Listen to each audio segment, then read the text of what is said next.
नमस्कार, मैं हूं महक और आप देख रहे हैं दिवाली स्पेशल। दिवाली पर हर घर में लक्ष्मी पूजन से पहले रंगोली बनाई जाती है और क्यों बनाई जाती है, आइए जानते हैं रंगोली बनाने के पीछे का इतिहास। 64 कलाओं में से एक चित्रकला का अंग है अल्पना। इसे ही मांडना कहते हैं। इसी का एक रूप है रंगोली। प्राचीन भारत में पहले दीपावली पर मांडना बनाए जाने का प्रचलन था, परंतु अब रंगोली का प्रचलन ज़्यादा है। फिर भी कई ग्रामीण क्षेत्रों में आज भी मांडना का प्रचलन है।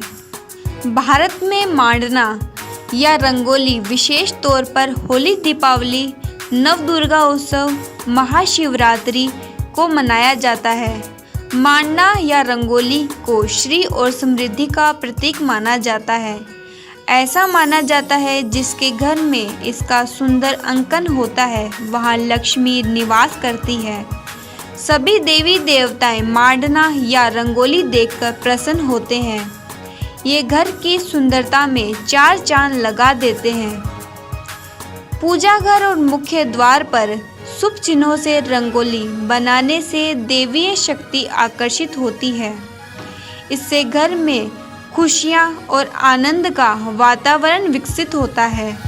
मान्यता अनुसार रंगोली की आकृतियाँ घर से बुरी आत्माओं और दोष को दूर रखती है। कहते हैं सबसे पहले रंगोली ब्रह्मा जी ने बनाई थी। उन्होंने एक आम के पेड़ का रस निकालकर उसी से धरती पर एक स्त्री की आकृति बनाई, जो कि बहुत सुंदर थी। बाद में वही उर्वशी बनी।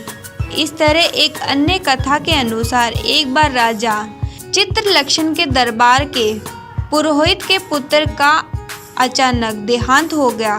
पुरोहित के इस दुख को कम करने के लिए राजा ने भगवान ब्रह्मा से प्रार्थना की। ब्रह्मा जी प्रकट हुए और ब्रह्मा से दीवार पर उस पुत्र का चित्र बनाने के लिए कहा, जिसकी मृत्यु हो गई थी।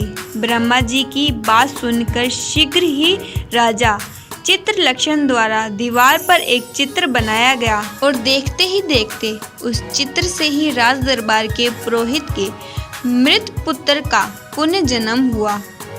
इसी तरह रामायण में सीता के विवाह मंडप के दौरान भी रंगोली बनाए जाने का उल्लेख मिलता है। फिलहाल के लिए दिवाली स्पेशल में इतना ही। देखते रहिए आवाज इंडिया न्यूज।